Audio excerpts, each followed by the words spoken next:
La santé des déplacés internes au Mali, comme dans de nombreuses autres régions confrontées à des déplacements forcés, est une préoccupation majeure. En raison des conditions de vie difficiles sur les sites d'accueil en particulier, les personnes déplacées internes sont particulièrement vulnérables aux problèmes de santé, tant physiques que mentaux. Nous menons une étude sur les risques sanitaires des personnes déplacées internes au niveau des sites de Faladier et du site de Niamana. Et sur ces sites, il y a ce qu'on appelle les grabades, c'est-à-dire les parcs à bétail. Et il y a aussi ce qu'on appelle des déchets anarchiques qui sont jetés sur ces sites. Donc nous tentons d'explorer ce qu'on appelle les risques sanitaires des personnes déplacées internes à l'interface de la santé humaine, de la santé animale et de la santé environnementale.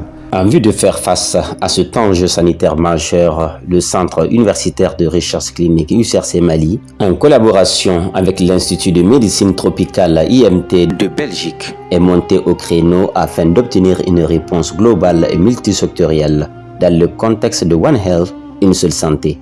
Les premiers concernés d'abord, ce sont les personnes déplacées internes et aussi d'autres personnes qui sont concernées, ce sont les organisations non gouvernementales, les ONG qui interviennent sur ces sites qui sont aussi concernés. On a aussi l'État à travers le ministère de la Santé et du Développement Social, on a les agents du développement social, on a les personnes de ressources au niveau du ministère de la Santé qui sont aussi impliquées dans cette étude-là. Mais en plus de tout ça, on a aussi les communautés d'accueil. L'objectif visé, c'est d'essayer d'apporter une solution, sinon une part de solution, à tout le travail qui est fait par l'État malien, par le gouvernement malien, par les services compétents pour prendre en compte les besoins sanitaires et minimiser les risques sanitaires de toute la population malienne. L'amélioration de la situation sanitaire des personnes déplacées internes afin de garantir leur bien-être étant l'objectif final, il sera donc crucial, à partir des résultats de cette étude en phase préliminaire, d'assurer un accès équitable aux soins de santé, de promouvoir l'hygiène et l'assainissement, de soutenir la santé mentale tout en impliquant les communautés hôtes.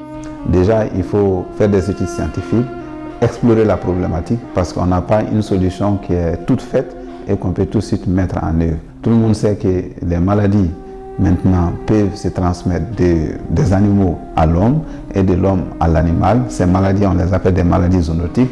La santé des personnes déplacées, mais aussi la santé de l'ensemble de la population. Parce qu'en minimisant les risques dans ces populations, on gère aussi la santé de l'ensemble de la population. Les premiers résultats vont servir déjà à renforcer le système de santé et à mieux outiller les ONG qui interviennent dans ces sites-là à adapter les réponses aux besoins de ces populations déplacées.